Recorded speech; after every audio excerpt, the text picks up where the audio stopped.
Hello, everyone. I'm delighted to be with you. Can you see me? Yeah, okay. 72 people are here. That's exciting. I know that through 3 years of pandemic, you've attended lots of Zoom things, so I'm always impressed if anybody shows up for these things. So thank you for joining me. I'm honored.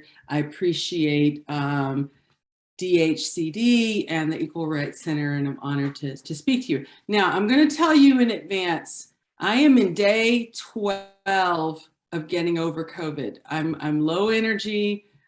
Hopefully I have my tea. Hopefully I won't cough. I'm going to tell you, do not accept a group invitation to dine indoors. Don't do it if you don't want COVID. That's how I got it. I had avoided that forever. It's not fun. Okay. So I'm going to share my screen and talk to you for about 30 minutes about this book that Susie graciously mentioned. Let's see if this works. This may make some of you feel like you're back in school. And I want to say to all the people who help people access housing, stable housing, particularly in high opportunity places, thank you for the work you do every day. You're doing God's work. Okay, so this is a 2-decade obsession. This is my 5th book, but I've been writing about residential segregation for a very long time, and I'm going to give you the highlights. I'm going to start with a map. It's interesting to hear Interim Director Hubbard. I'm thrilled that the mayor is trying to build affordable housing in all 8 wards of the city. This is a snapshot from 2015, I guess before she started her cross-city commitment. These are all of the units of low and affordable housing that have been built.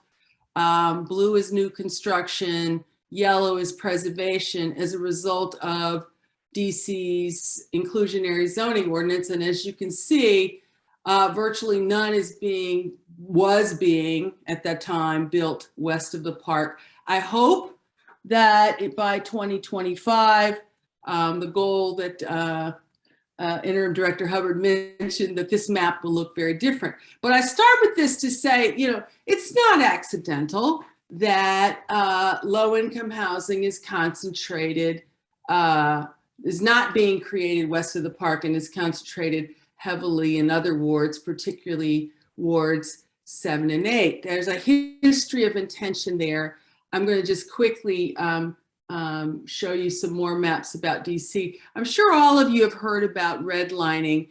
And interestingly, DC is one of the rare cities for whom the original redlining color-coded map doesn't exist. And the Homeowners Lending Corporation in the 30s redlined more than about 230 cities, basically marking majority Black neighborhoods with the lowest rating.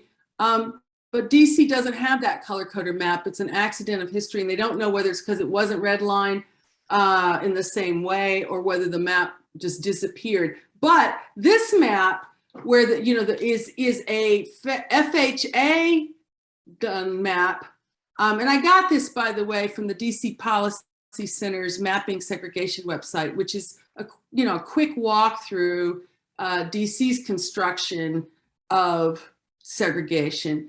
And what you're seeing here is the darker the area, the higher the grade. So here's grade A going down to grade G and H, right? And the criteria for the grading of areas was tied to race. And so this is a non-colored coded map. And what happened is FHA ended up, all of the mortgages that they insured ended up being concentrated west of the park. So DC participated in a history that's common everywhere that had large numbers of Black people. And this is DC in the 1950s. And what happened?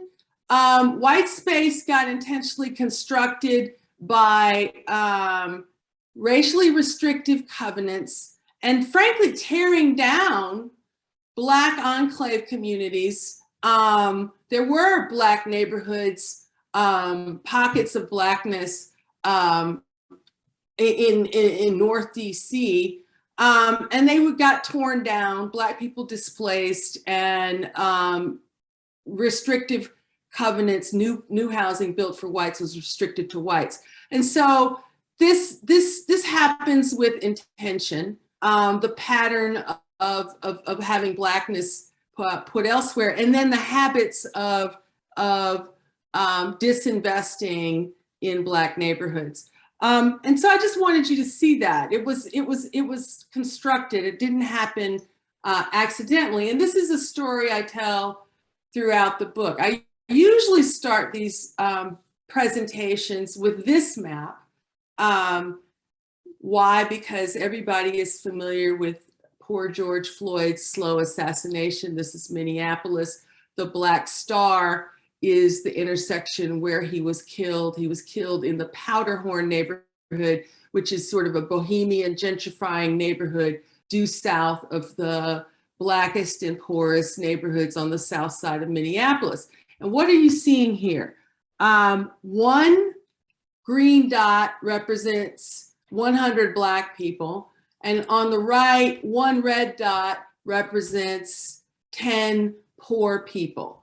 And you can see stark patterns of concentrated Blackness and poverty and concentrated affluence. I have a research assistant, when I was writing the book, my research assistant was from the Twin Cities, from Minneapolis.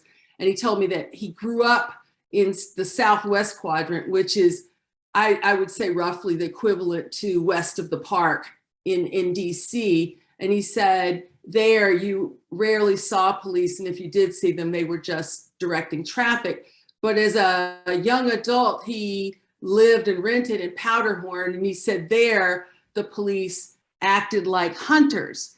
And so my point that I often start with is that the story of George Floyd's murder is actually a story about segregation. My theory is that the menacing, exceedingly violent, militarized kind of policing that gets applied to low-income people who live in the hood was applied to George Floyd and to Powderhorn. Here we are in Minneapolis, a city with one of the highest standards of living in the country, and also one of the highest rates of racial inequality because of this constructed sharp segregation. And it would not have been possible for thousands of individuals who live in this city to construct this just through their choices of where to live. The same degree of intention that I talked about with DC was applied there. And indeed, virtually everywhere the great migrants landed. And I skipped a slide, I should say. The overarching message of my book is that each time this country seemed to have put to bed a peculiar Black subordinating institution, it created another one. From slavery to Jim Crow to the iconic Black ghetto, what I call residential caste. And each of these institutions was animated by a nasty Black stereotype that helped justify both the creation and the maintenance of the institution, right? The structures have metastasized, and so have the stereotypes. So, residential caste was constructed in response to more than 6 million Black people moving north from the South to escape violence-backed Jim Crow, moving north and west, including to cities like DC. The primary response to millions of Black people moving, wherever they landed in large numbers, was to contain them in their own neighborhoods through violence and restrictive covenants, racial zoning until that was struck down, and then exclusionary zoning to contain them and to cut those neighborhoods off from the kinds of public and private resources that were rained down on white neighborhoods. And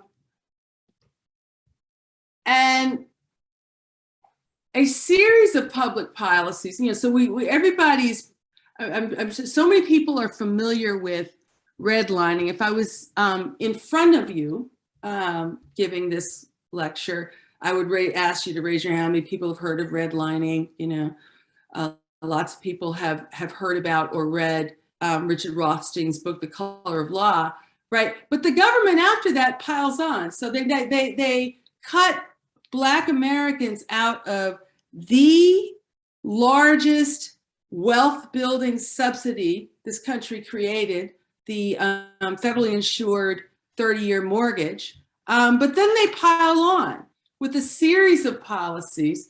The Supreme Court sanctions exclusionary zoning, Euclidean zoning, the privileging of single-family detached homes and zones that build only that. And to this day,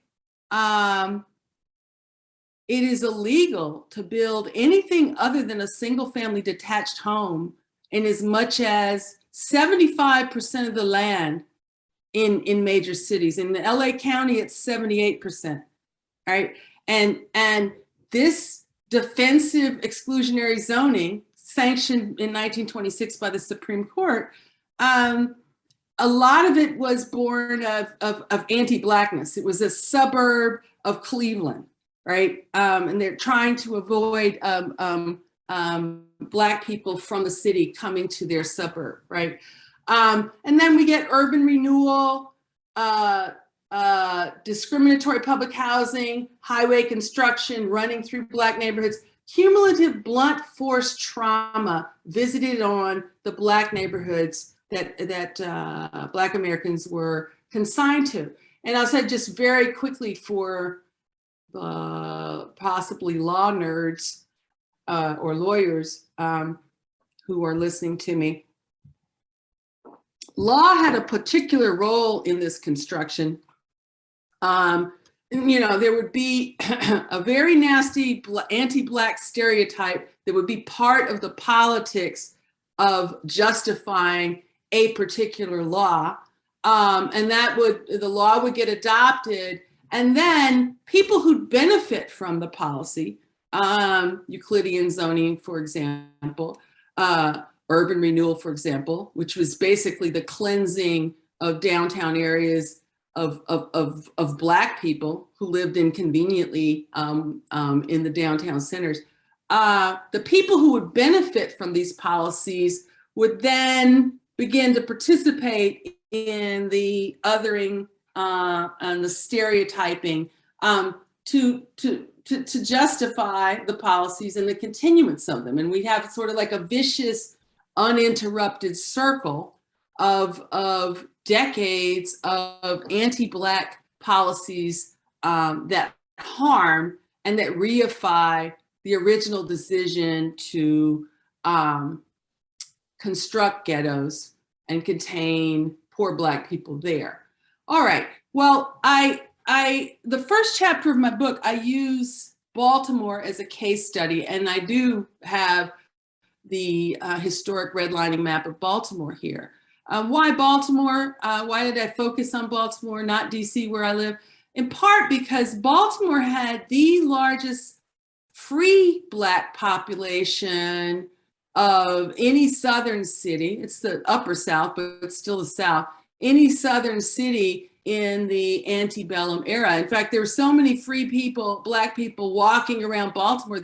That's what inspired Frederick Douglass, who was working as an enslaved person in the city. Seeing that freedom inspired him to emancipate himself. But as late as the 1890s, the 1910s, 1900s, Black people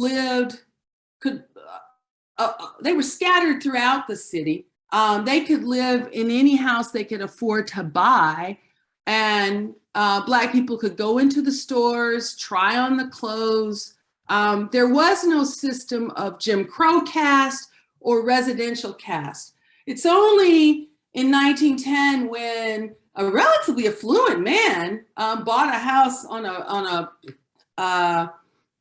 I would say, an affluent block that people started to take umbrage, and Baltimore is the first city that tried racial zoning, and that eventually gets struck down. But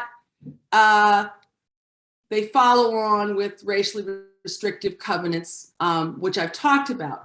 Well, this is Baltimore in the 1940s in this map. And as people may have heard, there's a colloquialism that refers to the majority Black neighborhoods in East and West Baltimore as the Black butterfly, and the part down the center, which is more affluent and majority white, as the white L. This concentration of Blackness was constructed in particular with respect to public housing. There was public housing in Baltimore County, and it was closed intentionally, torn down, and the residents there pushed back into the city. But Baltimore intentionally located lots and lots of its public housing in the butterfly. I overlay this. This is urban renewal. The purple parts of the map is the historically redlined areas. And what you're seeing here, these numbers, 1.6K, that's 1,600 homes. The numbers there are the number of homes, mostly Black occupied, that got torn down in the name of urban renewal. So again, illuminating what I said, the accumulation of anti-Black policy, right? So where do these people end up? Many of the Black homeowners who lost their homes because of urban renewal were moved into public housing, assigned intentionally on a racially discriminatory basis. Public housing built for Black people, public housing built for white people, separate and apart, often not as nice, often unequal, right? Well, what happens when you have a public policy that requires that 100% of the people who live in a building be Black and poor? Overnight, you can create a concentration of Black poverty that did not exist before, and that accelerates anti-Black avoidance, right? You've created a ghetto, right? And we already had patterns of Black avoidance, but what happens, when the social distinctions, this is the highway to nowhere. So again, cumulative blunt force trauma, virtually everywhere. I'm interrupting myself. I'm going to show this slide, and I'm going to get to the next slide to finish my point about social distinctions and geography. But virtually everywhere interstate highways were run through cities to create convenient exit for people working downtown and going to the suburbs, which are white folks mainly. They were mowed through the most politically marginal neighborhoods, which often meant Black neighborhoods. The infamous highway to nowhere, Barbara Mikulski started her political activism stopping this road, stopping it from running through Fells Point and white working class areas. But we have the same patterns in DC of urban renewal, much of Southwest DC, Black homes displaced, and the highway cutting through.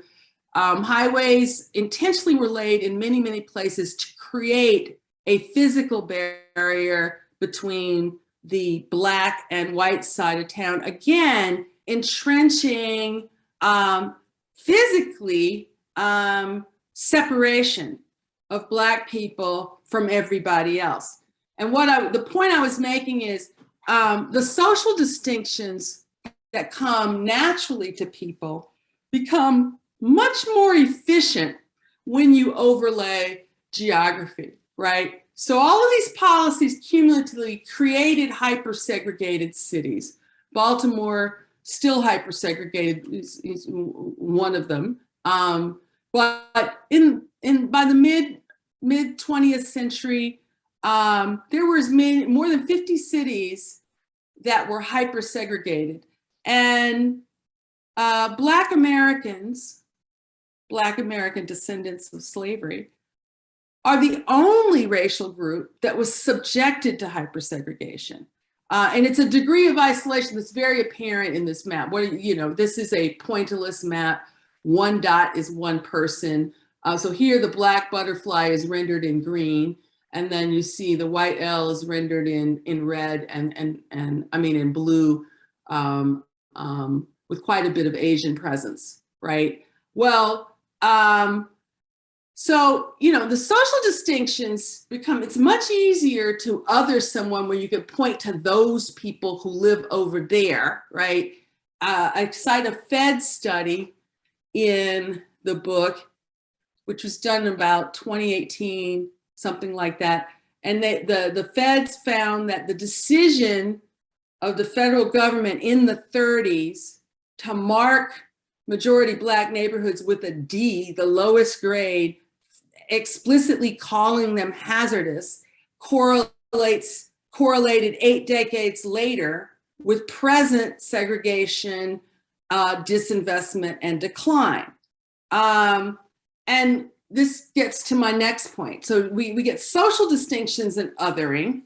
When people talk about those people, what happens is when you get this systemic 8 decades of disinvestment, people have long since associated the conditions born of disinvestment with the people who live there, which makes it much harder to create a political will to build affordable housing in affluent white space, for sure, right? But also it alters politics. What you do is you're setting up a direct horizontal competitions between communities of great need with communities of abundance for limited public and private resources. And affluent neighborhoods win over and over again. They have a way of bending development patterns to their will so that what they want gets built.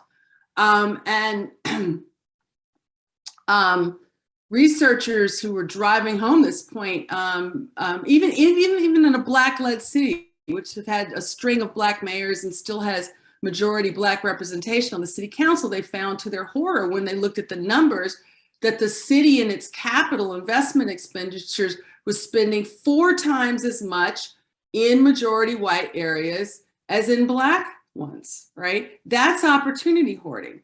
And another reason I featured Baltimore is because of one of the more notorious examples of opportunity hoarding I have seen in recent memory, and that is Governor Larry Hogan's rescinding of the planned red line in Baltimore, right? You see, Baltimore, we in DC have had a metro system. Now, it has its problems, but it is a comprehensive metro system with multiple lines. Look what Baltimore has. They have one light rail where you can go from fluid suburbs down to the airport and to the ballpark. Nice light rail serving the white L. They have one metro line, just one. It's a metro with one spoke and no wheel that goes out this way. This line had been on the books since 1965 and never built. Why? Because of resistance to connecting carless, poor Black people to job-rich centers. The dog whistle about this plan was to call it loop rail, not light rail, right? But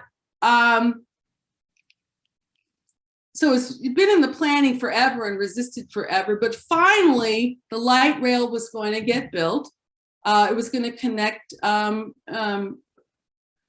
communities where as many as 40%, 45% of the people do not have a car, to job-rich downtown and the job-rich suburbs. You know, there's an Amazon fulfillment center out here. And Larry Hogan infamously rescinded it months after he got elected, not long after Freddie Gray was killed and there was an uprising there. And he reallocated 100% of the more than $700 million that was allocated for the first phase of construction to outlying road projects in majority white areas. Some of those areas close to projects that his real estate company owned.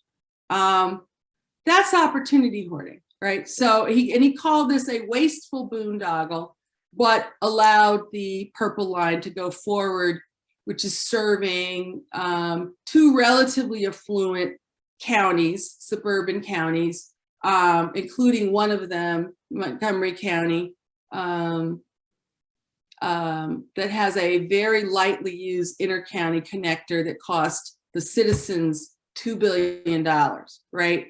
So what I show in this book, I have 3 minutes, I'm gonna wrap this up, is that we have this history, but we also have the present. And I argue that we have a system of residential caste with present anti-Black processes of boundary maintenance, opportunity hoarding, which I just described, and stereotype-driven surveillance. We overinvest and exclude in affluent white space, and we disinvest, contain, and frankly prey on people in high poverty Black and brown neighborhoods. And we tell tales about the people in the hood to justify the way things are. And the biggest myth of all is that high opportunity living is earned and that hood living is the deserved result of bad individual choices. And that masks, and just so that, you know, Baltimore's not alone, DC's not alone. Just to show you really quickly, here's a map of Houston. This is majority white space, right? A yellow star is one low-income housing tax credit subsidized property. You can see in affluent white space, there's very little affordable housing there. The blue stars are all public housing concentrated in 5 census tracts, 5 majority Black census tracts, right? This is intention, right? Just showing you in the 2000s, first 15 years of the 2000s, the footprint of concentrated poverty has exploded in a lot of cities, separate and apart from affluent space, increasingly in downtowns, right? Look at Chicago. Middle class has been winnowed out of Chicago. What you have is very low income people, large swaths of very low income Black and brown people on the south and west side, and very high income people on the north side, the Magnificent Mile. What do they get? They get waves of school closure and policing. What do you get on this side? You get unbelievable investment, the most gorgeous public infrastructure, for public art, recreation, right? And you know, this is not sustainable. It's not, it does not certainly amount to an inclusive city that brings all people along. But as I'll say, coming up at the end of my time, the beauty of understanding this past and present is, once you understand these processes, the way forward is clear. We just need to do the opposite, which means, you know, inclusionary zoning, inclusion rather than exclusion and maintenance of boundaries, racial equity in city budgeting rather than opportunity hoarding and overinvesting in already advantaged places, and changing the relationship of the state with high poverty Black neighborhoods from punitive to caring. So, my final chapter, I call for abolition and repair. And I'll say that to leave you with some hope, in the summer of 2020, more than 20 million people rose up in more than 2,500 places in this country, raising signs, saying that Black lives mattered, saying that they wanted something better than a country based on separation, denigration, and violence, right? So if you want a happier story or to have some hope and optimism, I encourage you to read a very short piece I wrote. I'm a contributing editor to Politico magazine, and I wrote a piece on MLK Day. You can just Google Sheryll Cashin MLK Day. And I write about innovative, progressive cities that are disrupting this history, adopting inclusionary zoning ordinances, trying racial equity, trying alternatives to aggressive policing, and getting some payoff. So I'll leave you with that little bit of hope, and I'll take questions. Thank you. Great. Thank you so much, Professor Cashin, for that presentation. I really appreciate you talking with everyone about residential cast. And it actually brings us into our first question, which is, if you could, you use the term neighborhood cast in your presentation, or residential cast, and someone asked if you could talk a bit more exactly about what that term means. Well, that's a label I gave for those three practices, and our habits. Our habits are to maintain the boundaries that were constructed to contain Black people years ago. For example, the federal government channels $17 billion a year into the low-income housing tax program. Most of those units get built in already impoverished areas. Only 17% of those get built. No, I'm sorry, it's $10 billion a year for the low-income housing tax program. Only about 17% of those units get built in high opportunity areas. Most of them get built in already poor areas. That's maintaining boundaries. That's investing in segregation, actually investing in poverty concentration, right? So what I said, residential cast means, so a quicker way to say this, pre-civil rights America, we had a caste system that was based solely on race in the South. And it didn't matter what your status was, you were in it if you were Black. We won't get the niceties of other people, non-white people, who also got pulled into it too. But post-civil rights America, post-Fair Housing Act, we still have a caste system.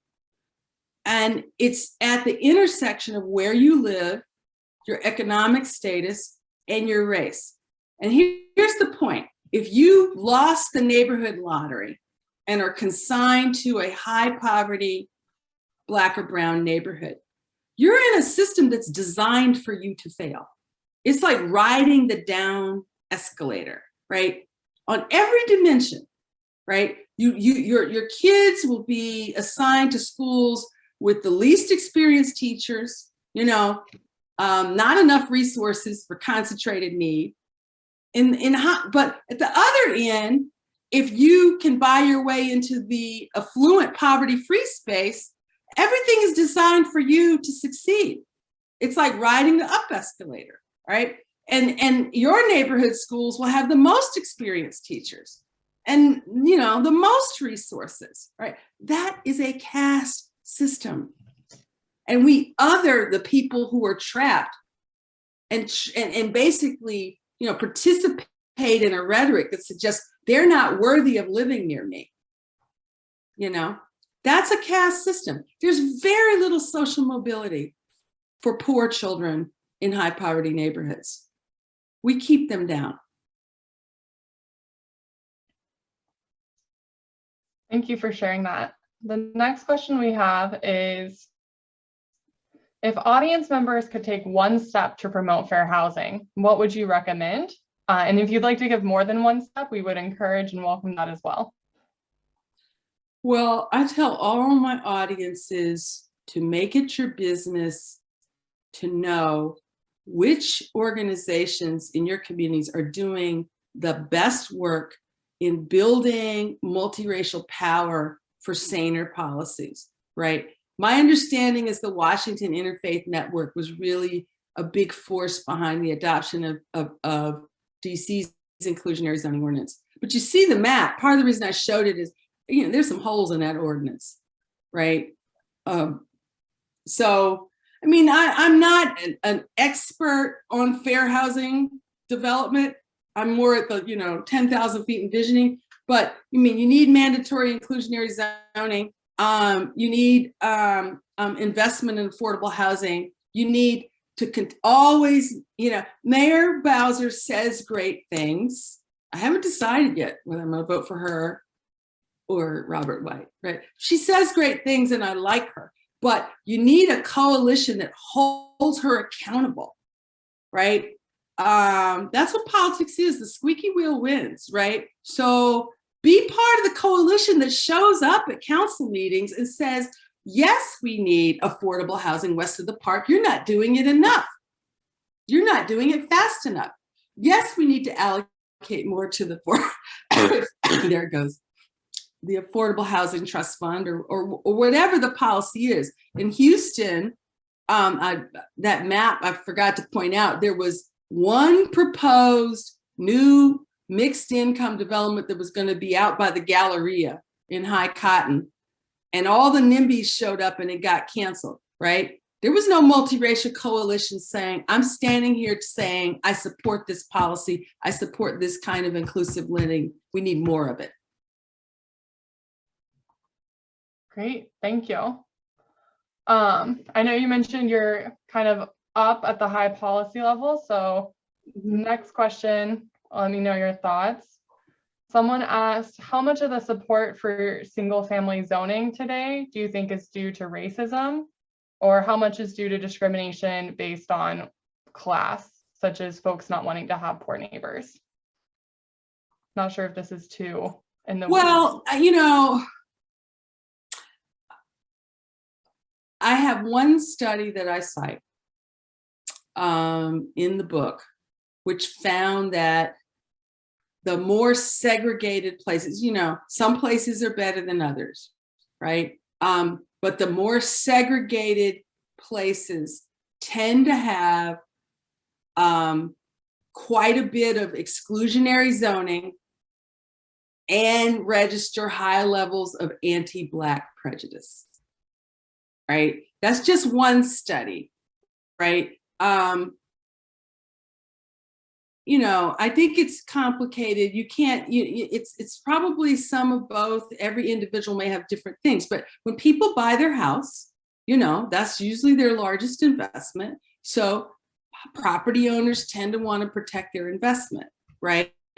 And unfortunately, we are a century in to a culture of privileging a certain type of housing over everything else, right? And then so it could be a little of both, but with high levels of segregation, it's in cities where there's something miraculous seems to happen in metro regions where Black people are above 20% of the metro population. It tends to be more segregated. So I'm getting old, and I just tell the truth, right? I just tell the truth. And there's just still a lot of anti-Black racism out there. But, there's also, once systems are put in place, they tend to propagate themselves even without anybody being racist. That's what systems are, right?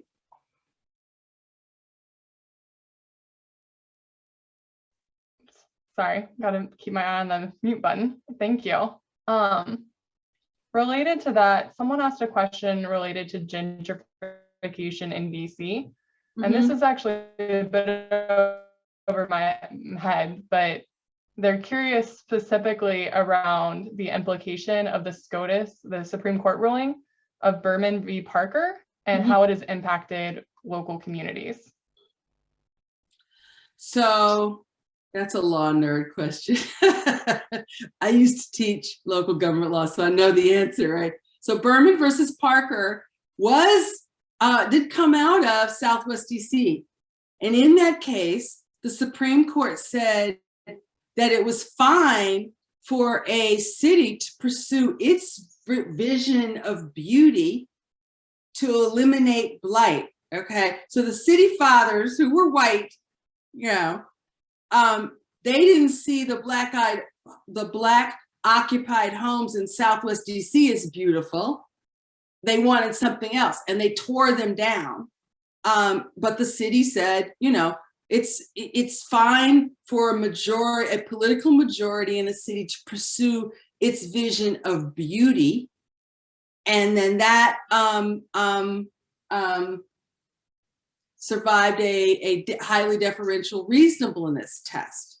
Okay, so interesting question, right? Who decided that the wharf should be so luxurious, right? Who decided that we should have that walkway with Tiffany's and Chanel, and it feels like, I don't know, it feels like Paris or Switzerland in little pockets, right? Somebody decided for that vision, right? I have 3 degrees in some of these stores I don't feel comfortable walking in, right? But it's definitely for a hyper elite slice, right? But what tends to happen is just plain old investment in the neighborhoods, particularly Black neighborhoods.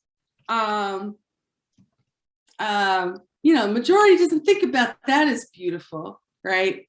I have a vignette in the book where I'm walking Noma, north of Massachusetts, right across a highway. It's the same census tract, but right across the highway, there's a Black and poor side. And then right on there across is this gentrifying side. There's like a public trash can that's empty, like every 20 feet on the gentrifying side. And then on the Black and poor side, just right across the road, there's fewer trash cans and they're overflowing, right? And these are places like, within, so, you can walk your dog and never have to carry your poop very far, right? But somebody's vision, like, okay, we value these residents and their needs. These people over here, not so much. Thank you. The next question we have is that, so HUD, the U.S. Department of Housing and Urban Development, requires for local regions to report on the number of recaps, the racially and ethnically concentrated areas of poverty that exist in their region. And this person wanted to ask if we should be focused on trying to disperse those concentrations of poverty or to invest more resources heavily into those communities. I think you need to ask the residents of those communities. I do not purport to speak for them. And this is part of the problem that, and when I argue in the final chapter of my book, which I hope you'll buy and read, it's called Abolition and Repair. We need to see descendants, and this is a term of affection and love. I call the people trapped in the hood descendants in honor of the unbroken continuum from slavery to Jim Crow, descendants. I feature some examples of community activity and engagement where descendants have a say in what happens in their lives, right? Seeing them as worthy of the moniker citizen and as potential assets in a community. They're very wise. If you actually ask them, what does this community need? They'll know, right? But I think we need to do both and. We need to prioritize investment in things that all communities need, but we also need to give people options and able to access opportunity. Got it. Thank you for sharing. With that, that is all the time we have for questions. Thank you again for the presentation and for answering questions from the audience, Professor Cashin. We appreciate you sharing your research with us.